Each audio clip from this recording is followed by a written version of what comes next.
This podcast is produced by The Brand is Female. Always was, always will be. Aboriginal land. Always was, always will be. Tanse, hello and welcome to the Matriarch Movement podcast. I'm your host, Shayla Oulette Stonechild, and I'm very excited and honored to have Nicole McLaren here with me today. You may have heard of her work. She is the founder of Raven Reads, which is a subscription service delivering Indigenous books and giftwares across Canada. So her company champions the growth of Indigenous-led companies and is passionate about advancing Canada's journey of reconciliation. We speak of her journey as an Indigenous entrepreneur, as well as how she's transforming the landscape for Indigenous-led innovation, storytelling, and reconciliation. I hope you're inspired just as much as I was through this conversation. Hi, have a blessed day, all. I'm very excited and honored to have this conversation with Nicole. Nicole, thank you so much for joining. If you just want to introduce yourself to the audience, where you're from, a little bit about your background. Hi. Yeah, Tansi, Nicole McLaren. I'm the founder and CEO of Raven Reads. I'm originally from Surrey, BC, but my Metis family comes from Saskatchewan, and that's where I spent a good portion of my adult life, going to university in Saskatoon, and then I'm back in BC now in a rural community just outside of Kamloops, BC. So when did you make that move to BC? Yeah, I came back to BC in about 2015 after I had my first daughter. So I came back to be closer to family. And so how has, this last year been for you? I can imagine as a mother, as an entrepreneur, as a founder, and also living within a pandemic and living within the unknown. How has the last year been for you? Yeah. I'm not known for relaxing very well, so I thought I'd have a baby in the middle of the pandemic while also trying to grow my business. So it's been a very productive year, and I'm really planning on coming out of this pandemic with a ton of grit. Yeah, well, I think as Indigenous people, we are naturally have a lot of grit and a lot of resilience. And I think we're so good at adapting to the world around us, but also recognizing this year has been extremely hard. And especially as Indigenous entrepreneurs, we are already, I feel like historically and presently, we've always been erased from the economy. And so I feel like we're now starting to see a shift. And so how has it been for you? When did you first, what made you want to be doing what you currently are doing right now? I had been working in the mining industry for almost 2 decades. And through my various roles, particularly in Saskatchewan, I was learning more about my own Métis heritage and my own family. And I just saw how terrible the communication was between Indigenous and non-Indigenous people, particularly in Saskatchewan. And I just saw constant opportunities to improve that communication. So over the last few years, I was working specifically on improving economic development projects in First Nations. And I was working for a corporation in Vancouver, and I was looking for ways to engage my coworkers in the reconciliation movement immediately after the Truth and Reconciliation Commission had released its report and its calls to action. I had started a book club over the lunch hour with my coworkers, as I saw it as kind of this, no cost, didn't take time away from everybody's work. And when I saw how impactful some of our Indigenous stories was it was doing a better job of explaining things to my coworkers than any corporate classroom session was going to do. And I had come across the subscription box model and thought I saw a great opportunity to kind of marry Indigenous literatures with the subscription model and really start to get this important message out to all Canadians. And so how long has the Raven Reads subscription box been around? And could you tell listeners a little bit about if we bought one of those boxes, what would we receive? Yeah, so we were founded in 2017. And we offer a selection of Indigenous books and giftware curated from Indigenous authors and entrepreneurs across Turtle Island. So every 3 months, we deliver a box straight to your doorstep with a new release novel and 2 to 3 gift-like items that we curate from other Indigenous entrepreneurs. Since we've launched, through the procurement of goods for our boxes, we've also invested over $400,000 back into the Indigenous economy. That's awesome. And like, it's only been since 2017. That's amazing to hear that it's already been so well received. And I know one of my followers was actually curious how you decide what goes into a box. Yeah, so I've been involved with Indigenous entrepreneurism for several years, and I actually started a nonprofit called the Indigenous Women's Business Network back in 2016, and that was really just meant to create a community, and it's through that we've developed quite an extensive list of other Indigenous entrepreneurs that are out there. So I've just gradually have created a bit of a database of women specifically that are out there, and it's just through our work and our networking that we identify amazing new brands. So I'm always on the lookout for new undiscovered brands. And then how much does like so if you get the subscription, like how much is it for the 3 months? So every 3 months you can choose from a subscription that renews every 3 months or every 6 or every 12. And then the starting price is $88. And then there's a discount if you get the longer subscription packages. Oh, sweet. So you could do like an annual subscription. Exactly.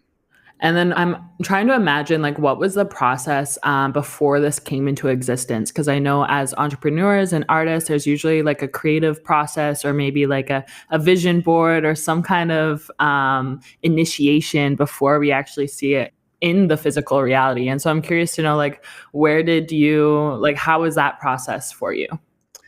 Yeah, so I was living in Surrey and I was commuting 2 hours downtown Vancouver every day for work. So I had about 4 hours of commuting on public transit. So I increased the data package on my phone and I would spend my early mornings and late nights doing a ton of research on my phone to build up a bit of a business plan. And then I started to purchase subscription boxes from other subscription companies, and I would really just kind of get it home and tear it apart and look at the quality of the cardboard that they used and how do they ship it? Does it come in a plastic bag or is it coming just as the box? I'd look at what kind of content they'd put in there. Is there a bunch of cards like inserts and other information? Does it look like they mostly fill it with their own products? Does it look like it's all other curated products? So it was just a lot of evaluating similar products and then really starting to go out and look at my pricing options. But I knew that I wanted to sell a quality product because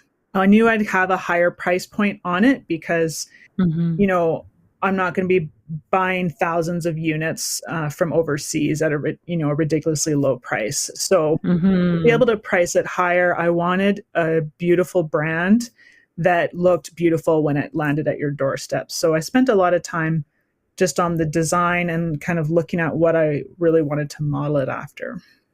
Yeah, I love how you mentioned that because I was actually just talking about that earlier today of, sometimes as Indigenous people, we don't have maybe the role models or the people out there that are, because when you're young, they're like, oh, choose your role model so that you can, follow in their footsteps. And then it's like, well, if you haven't seen that happen before, then it's kind of like, where are those role models? And so I love that you bring up that you actually were seeking out other subscription boxes. And so that kind of like made it so that you recognize like your dream could come true because other people were already doing it in a different kind of way. And so I think, what would your advice be for Indigenous entrepreneurs that are maybe just starting out, I know it can feel incredibly daunting, even just the word business plan for some Indigenous entrepreneurs. And so what would your advice be for the ones that are seeking to start a business?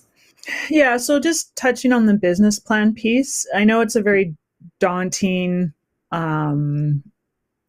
endeavor, and you'll hear such polarized perspectives on the importance of such a plan. But really, it's the exercise itself going through it. And you don't really start to appreciate that till you're a few years in. But just going through the thought process of what are your risks, what are your opportunities, and what are you going to do if you see insane success and you need to scale faster than you possibly could imagine? What's your game plan for that? So it doesn't need to be this incredible 40-page essay that no one's going to grade you on it, but it's just really important to think through the journey and thinking through how you're going to handle various things that come up along the way there. In terms of, recommendations for other people looking to get into it, I didn't think big enough. And I think it's really hard, specifically for Indigenous people. We can tend to be a bit conservative and feel guilty if we sound a little too ambitious or a little too capitalist. Yeah. And, you specifically in the last few years, I've seen a lot of other brands getting incredible traction and attention, and they get approached by, these massive wholesale or retail customers who are asking for massive volumes, and we're just not ready to scale up our production fast enough, or we don't have our pricing figured out for that. So just think big, but also think of where you can go and possibly innovate as in a space, right? We tend to focus on, making goods that we enjoy making or sticking in that kind of smaller consumer product space. And then we kind of find ourselves all kind of competing for very similar markets. So think of bigger industries and spaces you don't see Indigenous peoples dominating yet. So whether it's kind of the aerospace industry or even the construction industry, like other places, if you have a passion for it, don't be shy to try to push in and create a bit of space. Yeah, I guess there's like so many intersections that come with starting a business as an Indigenous person, because that's definitely something that I've thought about. Is like, I think about sustainability and I think about how it affects the planet, and if it's harming or doing more harm than good. And so I'm curious to know, like, is everything that is your box made here in Canada, or what was that process like for you to even finding the resources that you work with? So it definitely is front of mind for me. So I do stick with domestic options, and that's partly from an ethics perspective and a human rights value that I have. It's also a risk mitigation thing. So we saw that with the pandemic, a lot of people that relied on raw materials from overseas, and we still have this looming supply chain issue right now that's impacting people. So just from a risk perspective, I like to stay domestic. But I knew that one of the values of our business would be around the importance we place on where we get our products from. So we do buy Indigenous as much as possible. So clearly everything in our box is Indigenous made or Indigenous designed. We are still working on trying to find cost competitive options for more of our packaging materials, but those are all certainly manufactured here in BC. Sweet. That's good to know. And I'm curious to know like a little bit more about your journey. I think often, we hear a lot about the challenges, and then we hear, a lot about our traumas as Indigenous people, but I'm curious to know a lot about, some of the highlights and maybe some of the success and joy that your journey has brought you so far. Yeah, my journey certainly has not been linear. I went into the sciences in university, and I've been working a very corporate job for almost 2 decades. And I started Raven Reads while still working full time. And I did that for over 2 years. So I was actually working full time with a family, as well as doing this in my evenings and weekends. So certainly one of my biggest milestones was making that leap to do this full time, because I knew that I was kind of hitting a plateau where I knew if I wanted to take it bigger and better, I'd have to be in it full time. I maybe wouldn't have planned doing that at the exact same time I found out I was going to be having another baby, but what can you do? I mean, we're the backbones of our families. How many kids do you have? I've got 2 girls, 9 and 1.5. I know, 1.5. And I'm curious to know, like, growing up, being Métis, were there any matriarchs that you were inspired by that kind of inspired you to get to where you are today? I have a very common Métis upbringing in that I was quite disenfranchised from my family. And it wasn't until I moved back to Saskatoon to go to university that I really started to dive into that a bit more. So unfortunately, I didn't have, great role models with that respect, other than many of our elders within the Métis Nation itself that I definitely looked up to. But what I've decided to do is really just bring that back into my family. So I focus a lot on setting up a bit of a better platform for my own girls when they grow up, that they've got that in place. Yeah, I think that's so important, and that's something that I even like, because my mom's Métis and my dad is Nehia on Plains Cree, and for a long time I even disregarded my Métis roots because I felt like less Indigenous or something with even our own communities. And so I'm curious to know, like, what does being Métis mean to you in your own words? I've always appreciated the talent of Métis peoples to be able to walk in 2 worlds. And I kind of see us as the original liaisons between 2 completely different worlds. And I first saw that. I couldn't quite figure out why, but when I worked back in industry and working in the field in Saskatchewan, I could hear both sides of the story quite well, and I could empathize with everybody's views on certain topics. So I see myself as just being able to hear both sides and understand where everyone's coming from, and really just play a role in trying to improve that relationship. And that's really the pillar that Raven Reads was founded on, was just trying to continue to find tools to promote improvement of that relationship between Indigenous and non-Indigenous peoples. Yeah, I love how you bring up kind of curating a more objective lens, because you can understand like a bit of both bloodlines and lineages. And it brings me back to that concept of like two-eyed seeing. And that's how I feel even being Indigenous in like a modern day sense. It's like reclaiming, our roots, but also our values in a very colonized world at the same time. And really the intention is to come back to kinship and relationship. And so I'm curious to know, like, with everything that's happened, even within the last week with the National Truth and Reconciliation Day, do you see, Canada slowly starting to shift more towards truth and reconciliation, or do you recognize that, we have a long ways to go? I acknowledge we still have a very long ways to go, but there's some value in kind of just looking back, say, at the last 10 years and acknowledging how far we've come. Like, to have this just even be a topic of conversation in the general public is a huge change from where we used to be. And I think you have, the majority of Canadians listening and looking for guidance on what they can do as individuals.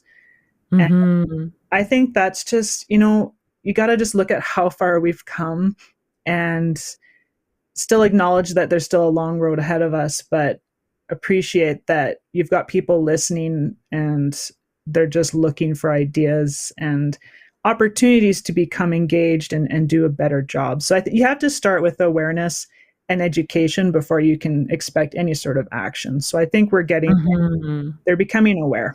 Yeah, and I feel like Indigenous businesses and entrepreneurs create that awareness and that storytelling through, product and through other ways. And so, has your product itself been well received by non-Indigenous people? Yeah, so our target market for our box is actually non-Indigenous people. Interesting, sweet. Yeah, so when I was looking at development of the product, I kind of looked around at, who were my coworkers and who were people that I thought would be open to accepting, first off, spending that Hmm. amount of money every 3 months on things like books and giftware, but who needed to read these books. So I didn't want to develop a Hmm. product that was just going to preach to the choir per se. So yeah, so the majority of our subscribers actually identify as non-Indigenous, and it's just a perfect product because it gives them something they can take into their home and Hmm. work on that awareness building in a safe space where they don't feel kind of put on the spot. So Right, right, right. yeah. And how does one get into like your subscription box? If there was Indigenous, authors that are listening or artists, how would one get to be inside a Raven Reads box? Yeah, so anyone can contact us at support@ravenreads.org. Or they can message us through Instagram or Facebook. We do have a team that's constantly responding to those things. And then what we do is we just keep a list. And then every season, we look for new types of things we can put in the box and new brands that kind of work together, complement one another. So we love to hear about new and exciting brands that are out there. Sweet. Well, I'm like, I gotta grab one of these boxes because I swear most of my bookshelf is just all Indigenous authors, and I always try to dabble in other authors, but I'm like, there's so many great Indigenous authors out there that are writing stories that I feel like in a historical sense, Indigenous people have always been seen from like a stereotypical lens, and I feel like we're now at a place where there are so many Indigenous people reclaiming their voices and their stories and writing these great, fascinating books. And so when you think of like Indigenous futurism, I feel like we're kind of on the first step towards that path of seeing ourselves exist in different spaces that we've been left out of. And so for your hopes for, your future and even Raven Reed's future, what does Indigenous futurism look like through your lens? I want to see more Indigenous entrepreneurs embedded throughout the entire supply chain. Mm-hmm. And like I said, I want to see more Indigenous representation in every sector and industry that's out there. I want to see more Indigenous presence at the negotiating table for fundraising for equity capital and investment. Mm-hmm. I just think there's so many opportunities, and I can see a lot of industry sitting there with their arms open, ready to accept more underrepresented or racialized entrepreneurs. And I just don't think it's on our radar yet. So the more we can amplify those that are in those spaces, I think it'll just create a more diverse inventory per se of role models for kids to look at, because I think in our younger years, we are more ambitious and we see those opportunities. But I think when we Mm-hmm. get older, we kind of take the path of least resistance. So I just want to see, see us diversify into more. Mm-hmm. Well, I know we talked a little bit about like some of your highlights and your successes along the journey. And now I'm curious to know because I recognize there are a lot of challenges being the only Indigenous person at the seat at a table. And so I'm curious to know what has been maybe one of your biggest challenges and learning lessons throughout your career. Yeah, so most recently, I've been really focused on trying to raise some equity capital for Raven Reads because we have a slew of projects that we want to embark on that would help other Indigenous entrepreneurs. Mm-hmm. And I have found the learning curve for seeking investment. Like it's an insane learning curve, and there's not a lot of resources out there. I think we tend to get driven towards really risky term loans and traditional sources of capital that are packed full of barriers for women, for Indigenous peoples in general.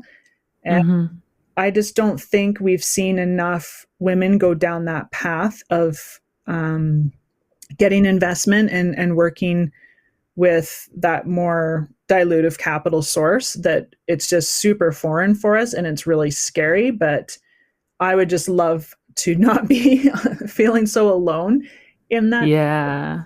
And so we just have to watch, I think, specifically with Indigenous women, is we can silo ourselves, and then that limits our access to certain supports. So yeah, that's a good way of putting it. And I think sometimes, I know for me, sometimes I have a difficulty asking for support. I think because we have so much Indigenous women, I feel like are often put on pedestals that we have to like attain and accomplish everything. And like sometimes we feel like we're doing it alone. And so I guess my next question would be for, Indigenous and even non-Indigenous listeners, how can they support Indigenous entrepreneurs and Indigenous women?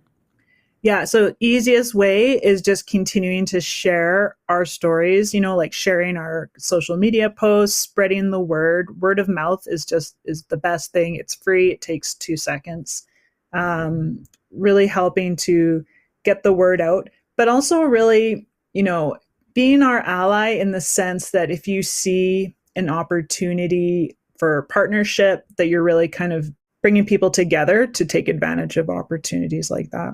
And for you, for the next 2021, I know we're heading into like holiday season. So what's on your horizon for the next bit of this year? Yeah, this is definitely like that funnel pinch spot where it's what I'm trying to do is just perfect what we currently do. So as a team, we're really looking at how can we just improve our customer service, improve our retention strategy for those that are considering not renewing their subscription, and just adding more value to what you get from our current product. So we want to, just have a more fulfilling experience for you beyond the box. So you're feeling more engaged with us and maybe accessing some more content. We also are working on adding, because so much of our work is working with other Indigenous businesses, right? Because we're curating and procuring from these businesses, is we want to start looking at how we can offer greater wraparound support for our suppliers to help them grow as well. So we've got some exciting projects planned out for that next year. Awesome. Well, I look forward to receiving a box, and I'm curious to know, how can listeners, if they are wanting to purchase one, how can they find one? And where can they find you? Yeah. So just head over to ravenreads.org. We offer a beautiful adult box as well as a children's box, which includes books written or illustrated by Indigenous authors and illustrators. You can pick from a variety of subscription options there as well. You can also find us on Instagram at Raven_reads or on Facebook. Awesome. Well, thank you so much, Nicole, for sharing a bit about your journey and for a little bit on the insides of what it's like being an Indigenous entrepreneur within this fast and evolving economy. I look forward to seeing the rest of your journey unfold. Thank you so much. If you just have any final thoughts. So first off, thank you so much for having me today. For final thoughts, I think let's just keep amplifying as much of our Indigenous sisters as possible and helping spread the word of all the amazing things they're working on. Really continue to kind of find those diamonds in the rough that are just emerging and maybe haven't had the platform to share their stories so far, and make sure you're sharing with all your friends for this upcoming holiday season. It's going to be a good one. I can feel it already. I hope you enjoyed today's episode, and I would love your feedback. Follow me on Instagram at Shayla0H, at Matriarch.movement, and don't forget to subscribe on the pod platform of your choice and review and rate where possible. I'll be back in a week. Hi. Thank you so much for tuning in. Thank you so much for listening to a podcast by The Brand is Female. I'm Ava Hartling, and this episode was produced by our team. Sound engineering by Isabel Morris. Research and production support, Claire Miglionico. Marketing and digital growth, Kayla Gillis. And partnerships, Natalie Hope.